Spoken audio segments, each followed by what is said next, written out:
What is up? What is up? This is Abraham Walker with Where to Live in Northern Virginia with another video, another live stream for you. I think this is going to be a great show today. So, if you are buying a home in Fairfax County, or even if you're selling a home in Fairfax County, this is going to be a great video for you because we're talking about multiple offers. We're talking about not losing in these sessions, right?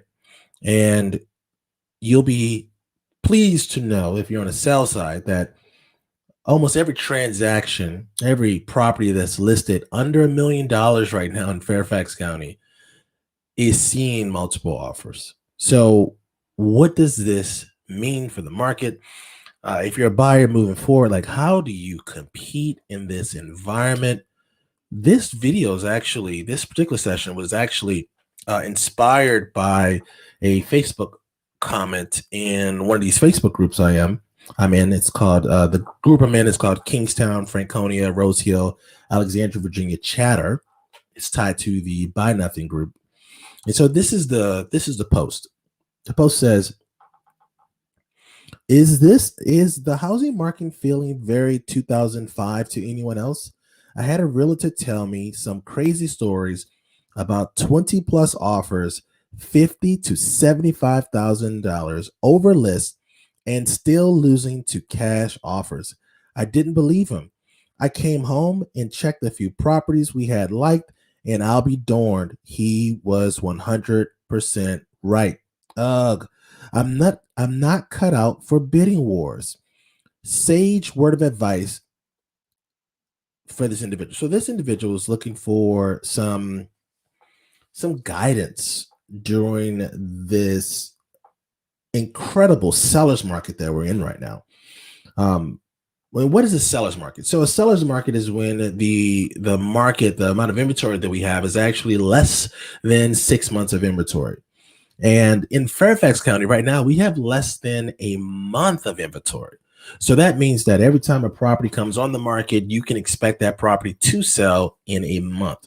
That also means that buyers who traditionally spend maybe 3 to 6 months looking for a property already have seen 6 waves of properties, right? Every month they see a wave of properties come on the market, go off the market, come on the market, go off the market. And so these buyers are antsy. These buyers are excited. And so that's what this show is about. Today's show is we're going to talk to you about what you can expect when you are dealing with this environment, both on the offer side of the game, also like what contingencies people are removing. We're also going to talk about how to not even participate in this bidding war session by finding properties before they come on the market, right? Because to be honest with you, if the property is already on the market, then you're competing with the rest of the market, and that competition is fierce, right? Lastly, we're going to talk about what you can do without a real estate agent, right? So some of these tactics will require a real estate agent, right? So we'll cover those 4 opportunities. Then there's actually something that you could do that I know has been successful for other individuals. And we're going to start the show right now.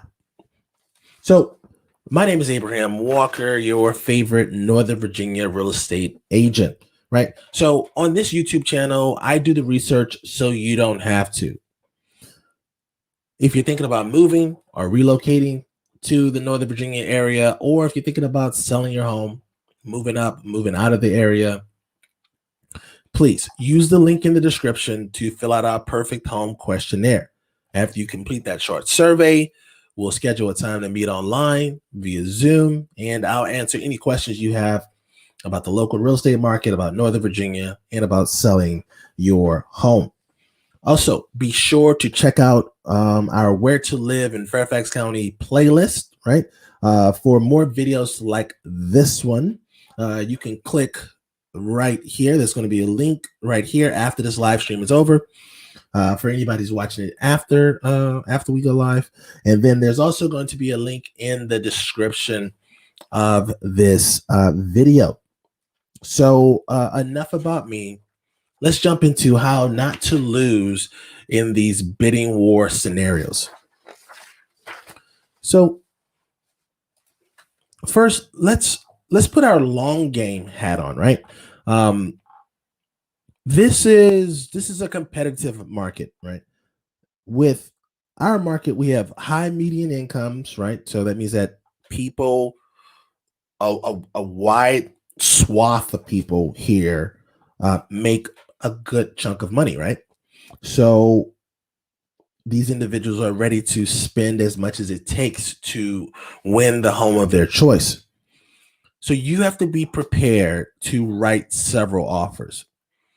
Now, it takes in a bidding war market, right? In an extreme sellers market, it may take an offer or two to wrap your head around the idea that you may have to make some concessions, right? Some concessions that you may morally be opposed to, right? Like you may have to make some decisions that are not logical, that at the end of the day don't make sense, but is required to win in this environment, right? So you want to put that long game hat on and say to yourself, okay, great. I'm not going to fall in love with these houses, right? When I'm looking at houses from a position of I want to be competitive. I want to be competitive. I think this is a property that I can compete with other individuals on, and I can secure in the future. There is a low odds that your first offer is going to be accepted, right? And for our clients, when we're working with buyers, particularly, especially on the first time home buyers, or if you haven't been in the real estate market since if you didn't purchase a house in 2005 2004 time period, then what we're going through right now is foreign to you, right? So that first offer, you're really going to be able to gauge the level of competition in your particular price range, right? So in the 500,000 price range, that's more or less like our starter home price range in Fairfax County. And as you move up, the market starts to thin out a little bit more. But I will say, I'm working with a client right now whose budget is up to 1.3 million, and we showed them a property last week that was 1.2 million, just came on the market, and it already had three offers. And we saw it the day it came out. Right. We saw it the day it hit the market. So your price range will determine like how much competition you have and your comfort level to um to being aggressive will also kind of develop over time. So give yourself some time, right? One common thing that we see in this particular market when in regards to offers, right, is escalation clauses.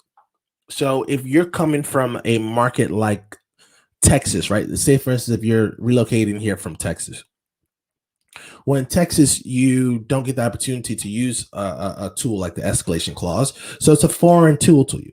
And so an escalation clause is commonplace in this area. And the escalation clause just says that, okay, I have my initial offer, which is going to be my base offer. I will escalate up to a second number at a predetermined interval, right? Or increment. So let's say, for instance, you have the sales price of a property you're looking at is $625,000, and you're willing to go up to $650,000, but you don't want to just pay $650,000. The escalation clause will allow you to escalate up to $2,000, up to whatever increment, right? So let's say in this scenario is $2,000, above whatever the lowest offer is, right? And so this way you don't overpay for a property, or you don't pay more than extremely extreme amount over what the lowest offer is, right? So right now, you're in a competition and you're just using this escalation clause to pay just a little bit more. So it's like an auction process, right?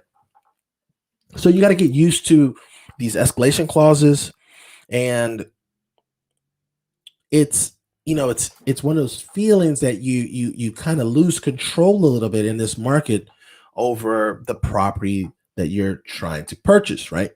Um, so that's what the offer process.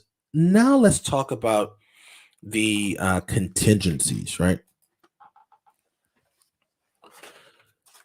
So contingencies are the steps you take to kind of verify the property after you've seen the property. When you're looking at properties, you're only in a property for say 15 to maybe 40 minutes to view a property, depending on the size of the property.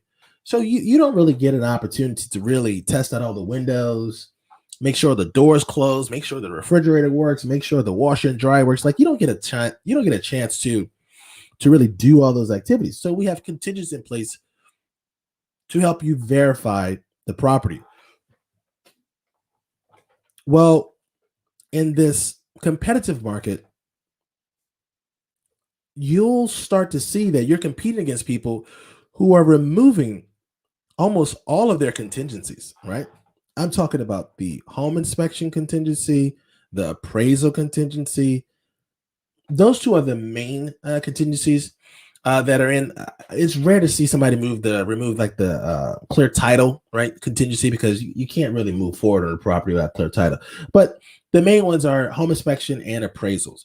Now, there used to be a time when, if you're moving here from another market, your market may not have home inspection contingencies that have different flavors, right? In Northern Virginia, there was a time where the market was very hot, and so agents started to recommend to their clients that we'll do a home inspection for informational purposes only. Well, that trend picked up and became so prevalent that it's now in our contract. So now you actually have three different types of home inspections, right? You have a traditional home inspection where you bring the home inspector in and you know that you're going to negotiate with the seller. Then you have the home inspection for informational purposes only. And so this home inspection is really just to say, hey, I'm just going to look around and I'm not going to ask for anything. So that's something that you have to consider when you move here, that people, buyers right now, because they have so much competition, they're actually removing both of those types of home inspections. And we're actually going to talk about some of the risk associated with that move, right, later on in the show. But you have to know that's happening right now, right? So if you walk into a property and it's a hot property, right, you may want to spend just a little bit more time in there, because this may be your last time seeing that property if you're going to place an offer on it. Now, there's also individuals who are right now waiving appraisals on properties. This strategy here is really in favor of individuals who have a lot of cash on hand, right? Because it's not everybody. I mean, the median sales price in Northern Virginia is almost $500,000, right? So everybody's not walking around with $500,000 in their bank, but some people have their down payment, closing costs, and then they have maybe $100,000-$200,000 left over in the bank, right? And so we're seeing people actually dip into that savings that they already have to make their offer even more favorable, right? And so the way this works is, say for instance, we have that same $625,000 property, right? And you place an offer and you say maybe you want to go to $700,000, right? And the seller is going to be hesitant about accepting that offer because, well, what if the home doesn't appraise, right? A lot of houses are coming on the market right now at the top of the market, or even they're testing a new number. So a lot of sellers right now are concerned that, okay, great, you said that you want you're going to spend up to $700,000 on my $625,000 property. I'm not going to even get that money. So sellers have smartened up. So now what they're asking you to do, and this is what you can also do proactively, is they're saying, okay, great, I want you to guarantee the value above the appraised value. So then that way there is no hesitation with the seller, right? And the buyer's offer is now much more favorable than other buyers who may be just using traditional financing, and they can only go up to that maybe $625,000, like for this example. So this is a huge advantage for buyers with that cash heavy position, where they don't have to use all their cash to purchase the property. This is who you're competing against, right? This is who you're competing with. And you want to be aware of this when you make your offer. Like, your offer is just a piece of paper. And so sellers are starting to smarten up, and agents are starting to compete better because of this, right? Now, what if one thing you're probably thinking about already is, you know what, Abraham, what you're telling me right now is scary. Like, what happens if like in this example, if I purchase this $625,000 property and I actually get it for $700,000? Like, oh my goodness, did I overpay $75,000 for this house? And I'll tell you this: most people live in their properties for 10 to 11 years, right? At 10 to 11 years in your property, and Northern Virginia's, if you take just a modest 2%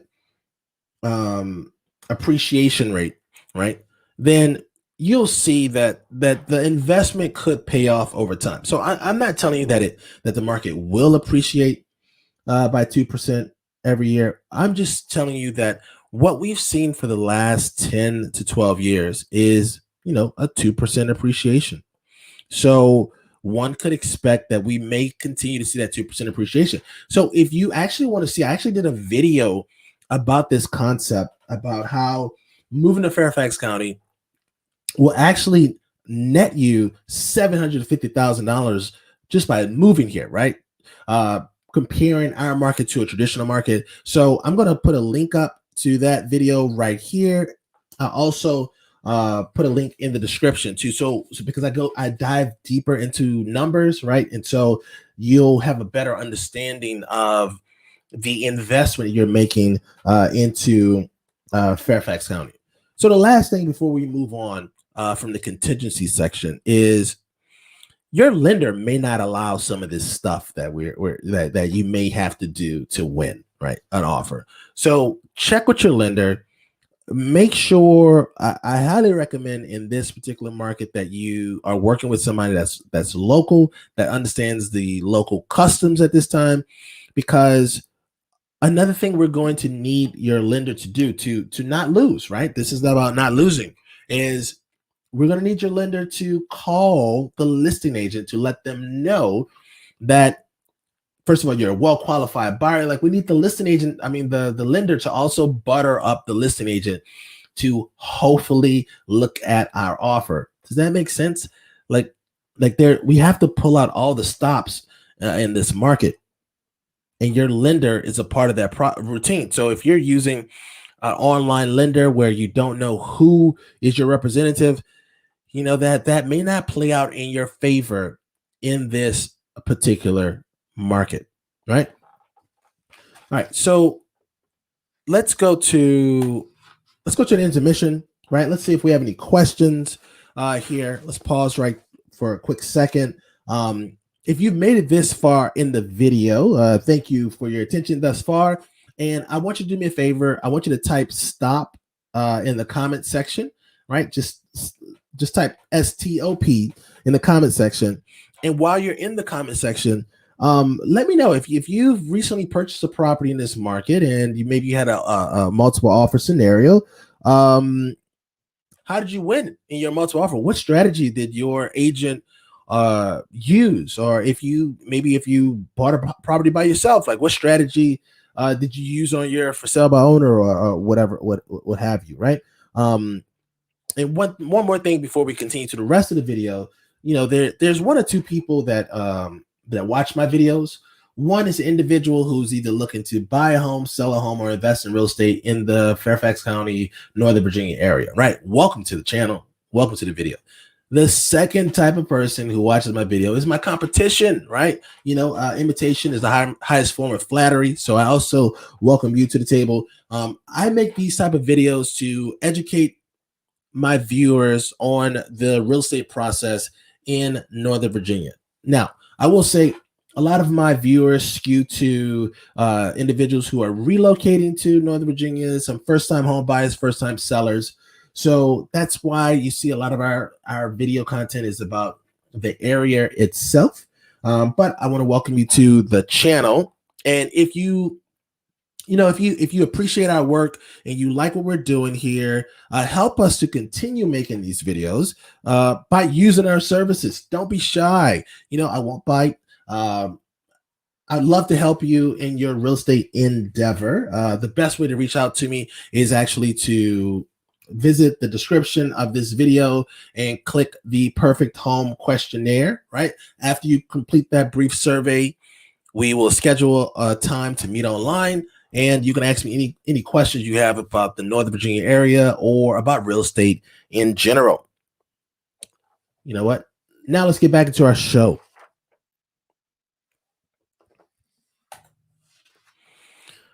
All right, so now that we've talked about what you can expect when you are dealing with this particular market, let's discuss the 4 ways that I found works with my clients to find them off-market properties, right?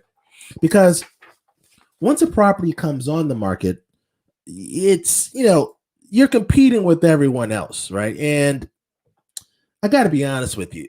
This is a rough market, right? Like this is a high cost of living area. People here make great incomes, right, compared to the rest of America. Usually, people who move here, this is their second job, right, or second or third. They've moved up in the rankings in their companies, so these are top performers in a top market, right? So if a property comes on the market and you're vying for it, that means you're also competing against somebody who is also very competitive.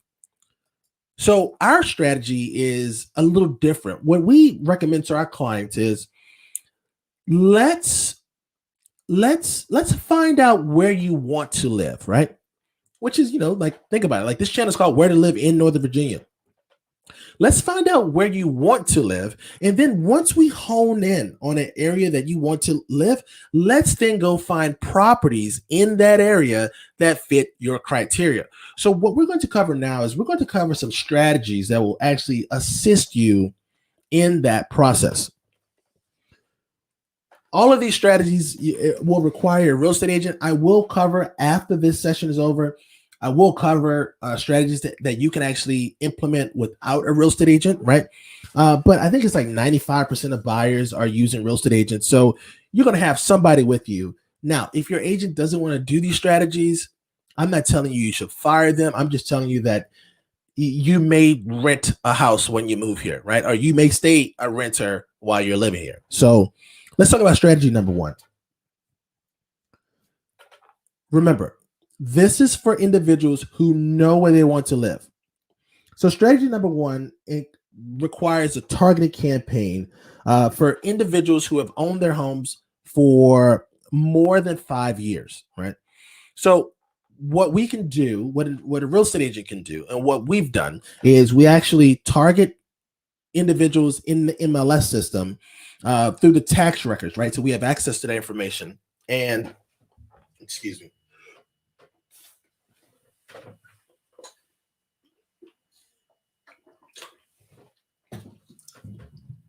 All right.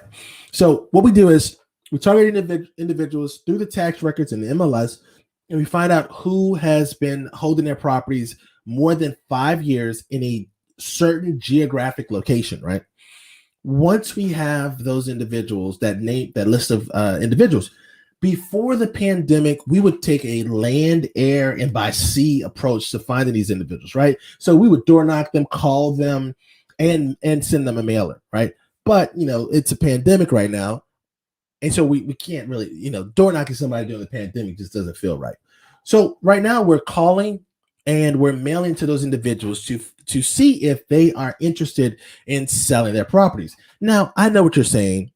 You're probably thinking to yourself, like, Abraham, that's such a archaic, antiquated strategy. Like, does that really work? Like, who would respond to such a solicitation like that? Well, we just used this process in the last winter, and we sent out our campaign. We started our campaign in November, and by the middle of December, we had 3 sellers who were interested in looking at our clients' offers, right? So this is a proactive strategy. So this strategy is not designed for individuals who just want to see beautiful photos online and they just want to kind of shop what's online. This is a strategy for individuals who are interested in finding properties before they come on the market. Now, you're probably thinking to yourself, like, what is the advantage to using this strategy? That's a great question. I'm glad you asked me. Right now, once the property comes on the market, everybody's competing. You're competing with everyone, right? Investors, regular people, cash buyers, like you're competing with everybody. If we can find a seller who is interested in selling, and they'll let us come see the property, right? And they'll entertain our offer, then it's only one person, right? You're competing against, and it's the seller, right? You got to compete against the seller's perception of what their property is worth. That's a much better position to be in this particular market, right? You don't have the risk of overpaying. Well, you know what? Not overpaying. You don't have the risk of paying maximum price in this particular market. So remember, that's strategy 1, target a campaign to owners who have been owning their home 5 years or more, right? In a certain geographic location. So that's strategy number 1. So strategy number 2 works as well. And it's still, remember, we're still going after a targeted geographic area, right? So this is the strategy for this. And this actually worked for us last year as well. We go into the system. So you say you want to live in a certain area, right? Let's say it's a certain neighborhood. So I live in Kingstown. Let's say you want to live in Kingstown. Well, we actually go into the system, the MLS, and we look for individuals, real estate agents, who have listed rental properties with leases that expire leases that started 12 months from your desired move date, right? So let's say, for instance, this video is being filmed in February. Let's say you want to move in March. So what we'd do is we would actually look in the MLS and we would go and target real estate agents who have lease listings that the leases started in March of last year, and we just have to anticipate that it's on a 12-month lease. 12-month leases sometimes go for extended period of time because sometimes the people in 12-month leases are buying properties, right? So this isn't an exact science, but we're trying to uncover properties before 2 reasons, right? We don't want to compete with other people, but we also don't want we don't want the owner of the property to start doing renovations on their property. As soon as somebody slaps some paint, if they know they're going to sell their property, and as soon as they start touching that property with some paint or some nails or something like that, the property automatically increases in value. So we're trying to catch these homeowners before their perception of their property becomes greater than it actually should be. Okay. So this strategy works really well in areas where there are several rentals, right? So if you're looking in an area, maybe it's this strategy we used successfully last year for an individual who was looking for some condos in Arlington and also in Alexandria and also around the Amazon development HQ2, and we uncovered maybe like seven owners of properties. Well, 7 real estate agents who spoke with their clients who own the properties, who said they would entertain offers. Now, this strategy is a little risky in the sense that the owner of the property, there's already a tenant in the property, right? So you may have to buy the property with the tenant in place. That means that the tenant may not know that the property is being sold, because the tenant doesn't have to be alerted to a transition in ownership, right? I'm not an attorney, so you will have to check with an attorney on that to see what's in their lease agreement. But you could purchase the property, assume the lease, which was the strategy that my client, my investor client, was looking for.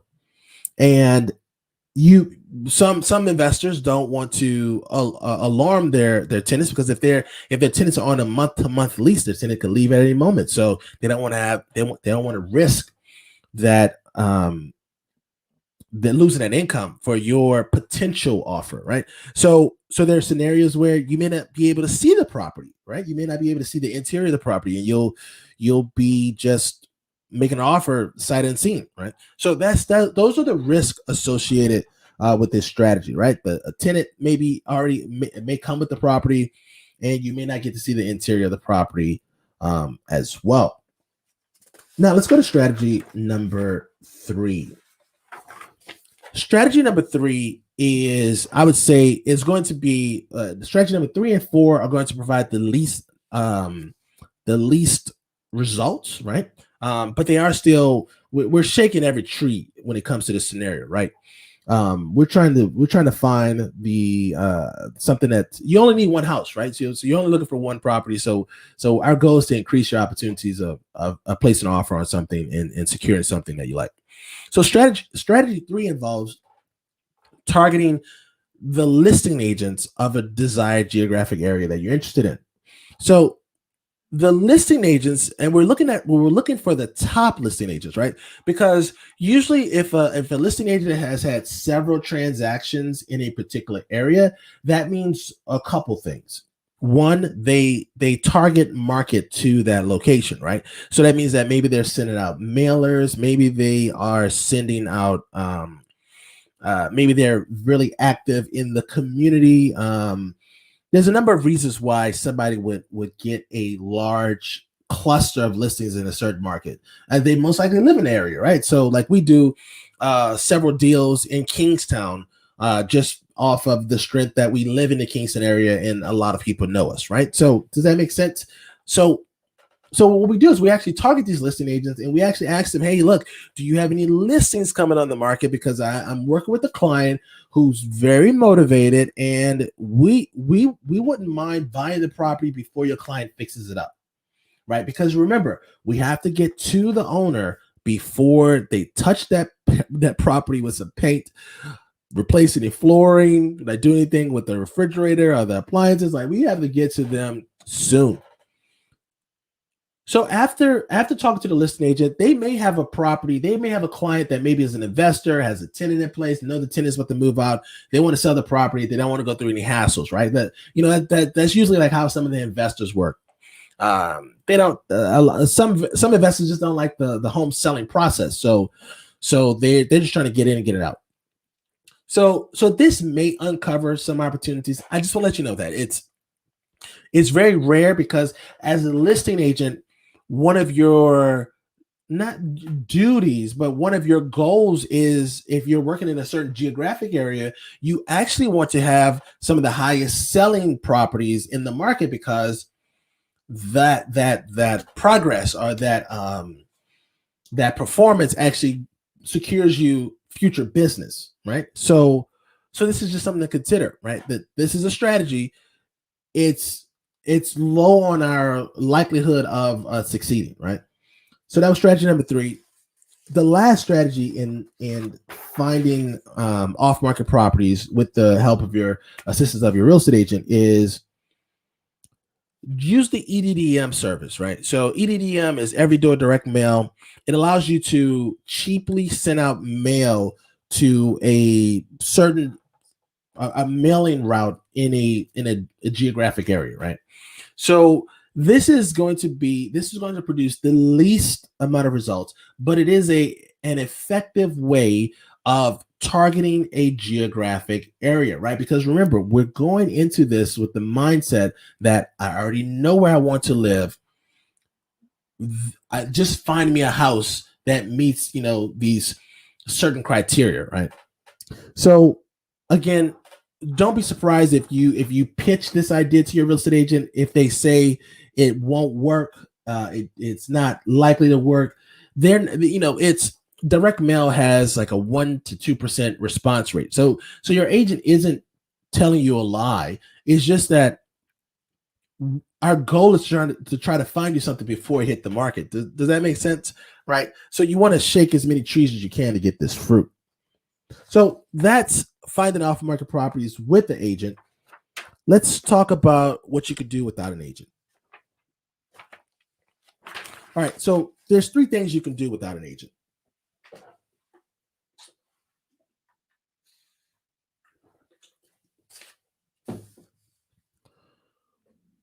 The first thing you could do is I would challenge you to use Nextdoor, right? So I'm a big Nextdoor user in my community. I love the platform.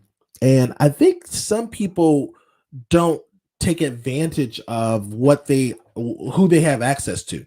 So in my case in particular, so in my Nextdoor community, there's over 10,000 people that will be able to see a message that I post on Nextdoor. There were some statistics that were shared in a private meeting once that 75% of Nextdoor users are homeowners, right? So let's take for instance that 10% of so you have 10,000 people that you have access to. 75% of those people are homeowners. So that means that we have 7,500 users that are homeowners on that platform.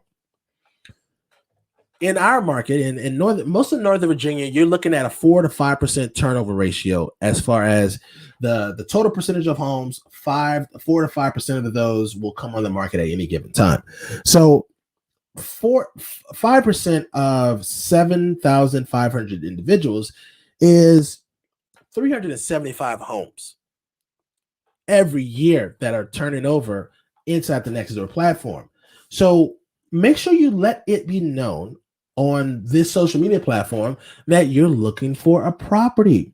Now, I know this strategy is only going to be able to be this strategy is only going to be useful to individuals who live in that community, right? Because Nextdoor is a closed network, right? So there's only a small group of people in that certain area. Well, the next thing you could do, so the second tactic you could use is you can actually join Facebook groups for your local area, right? You don't have to. There's no address verification system. Similar, Nextdoor uses address verification for their platform. So on Facebook, you just find the Facebook group and you join and you let it be known that you're looking for a property in a certain area. Now, what I want to tell you to do, I want to give you like a blueprint for posting on these social media platforms. When you post on social media trying to uncover leads for your potential opportunity, your potential home, you want to share a story first, right? So you want to give people a reason to buy into the idea that they would sell you their house, right? Because you're talking to somebody, you're directly communicating with somebody who's going to be selling their property. One of these people are going to be selling their properties. So now you're trying to compel them not to talk to their real estate agent or to tell their real estate agent, talk to you first, right? That's what you're trying to get them to do. And use a story, use some photos of yourself, right? Talk about your journey through this whole process of trying to find a property. Second, you want to share as much information as you can about your financial situation. And what I mean by that is, I'm not telling you to share your personal details, but if you're pre-approved to $700,000, then you should share your price range, right? You should share your price range with the group. You should share the details about what type of property you're looking for. If you're looking for a 3-bedroom, 4-bedroom, right? You're looking for a garage, get as specific as possible, because you have to consider that somebody selling in this market already knows that their house is valuable. They already know that their house is going to sell quickly. So now you're trying to get this homeowner to buy into the idea that they really want to sell it to you, right? So if you're in the Alexandria, Springfield, Lorton area, there is a Facebook group called Alexandria, Springfield, and Burke area. Well, the Facebook group is called All About Alexandria, Springfield, Burke, Lorton, and surrounding areas. I'll actually post a link to that group in the description so you can easily access it. There's about 7,000 members across this like southern Fairfax County region. So that's a great place to start looking as well. And then the third place that you want to start looking is on social media. Things that you can do by yourself is actually use your personal social media platform, right? So personally use your Facebook account, personally use your Instagram account. Let people know that you're in the market. Let people know about your story. Get other people involved in looking for a property for you on your behalf, right? Don't be shy. This is not the time to be shy. We have to secure a property. And if there's multiple offers all throughout the market, then we know that a lot of people are not going to be buying a house this year. They can't buy a house. They're not going to be able to find one. Don't let that be you. All right. So let's talk about final thoughts as we get into the question and answer section of this video. So if you have any questions that you want me to answer, this is now the time to post them in the comments. But final thoughts. Let's go through some final thoughts I have about this whole process. I will say personally, while I know it's a competitive market, and I know that people are aggressive in this market, waiving the home inspection is just that's a risky scenario, right? There are so many things that could be wrong with the property that you would inherit without the home inspection. Now,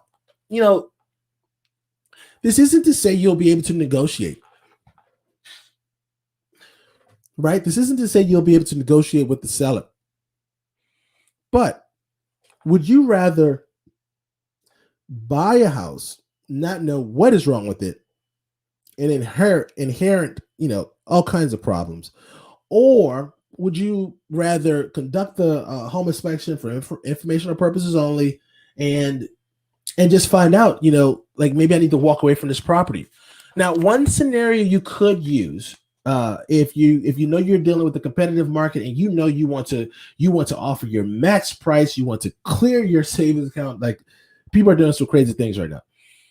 You could actually do a home inspection. We know a couple of vendors that will actually allow you to do a more or less like a modified home inspection before placing your offer on the property. This is a challenging strategy to execute now in this market, just because we have smaller showing windows. So, it may be a time constraint, but this is another option for you in this particular market. Again, with the waiving home inspection, there are just so many unknowns when buying a property. And speaking of buying a property, we actually have a video called the 9 steps to buying a home in Fairfax County. That will be great information for you if you are a first-time home buyer, or maybe if you've never bought a property in this market, right? You come into this area from another market, or maybe you're a seller, you've been living in your property for a while, you just need a refresher course. This would be a great video for you. I'll post a link right there, and I'll also link to it in the description as well. Remember, this video is being filmed in February, and we're seeing multiple offers already. The height of our market really happens in April, May, June time period, right? That's when the market is really swinging. If we're seeing 20 offers right now, can you imagine what's going to happen in April, May, and June time period? I just can't even wrap my head around what's about to happen. So these are desperate times. Desperate times calls for desperate measures. If your goal is to buy a house in 2021, if your goal is to buy a house during a extreme seller's market, then you're just going to have to make some concessions, right? You're going to have to become comfortable with doing some things that, again, like I said at the beginning of this video, it's not going to sound logical. It's not. A lot of logic is going to be thrown out of the window. This is all about winning at this very time. Hopefully this video took some of the stress, out of this process. Hopefully it gives you some hope to ways that you can win in this particular market. Let's check the comments, see if we have any comments.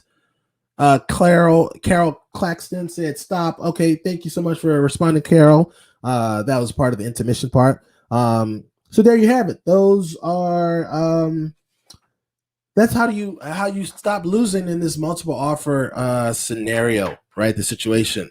What do you think about the video? I'd love to hear what you thought.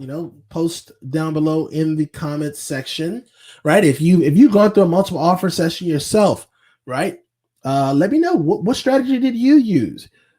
Maybe you're going into the multiple offer situation, right? The session, right? Where maybe you're about to start looking for a home. What are you nervous about? Let me know in the comment section. If you want more information from me, if you want to schedule a time to meet, you want to discuss the local market, the best way to reach out to me is by using the Perfect Home questionnaire. It's going to be located down below in the description.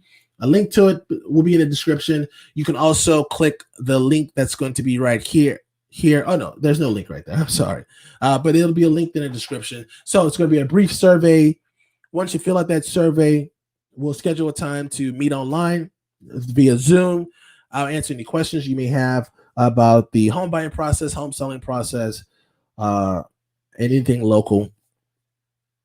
I'd love to answer any questions for you. If you have any video ideas for you, right? Like we're as you can see, we're beefing up our video content with these live stream sessions. So if you have some questions you would like us to answer in a future video, post it down below. We love audience participation. We love making content for you all.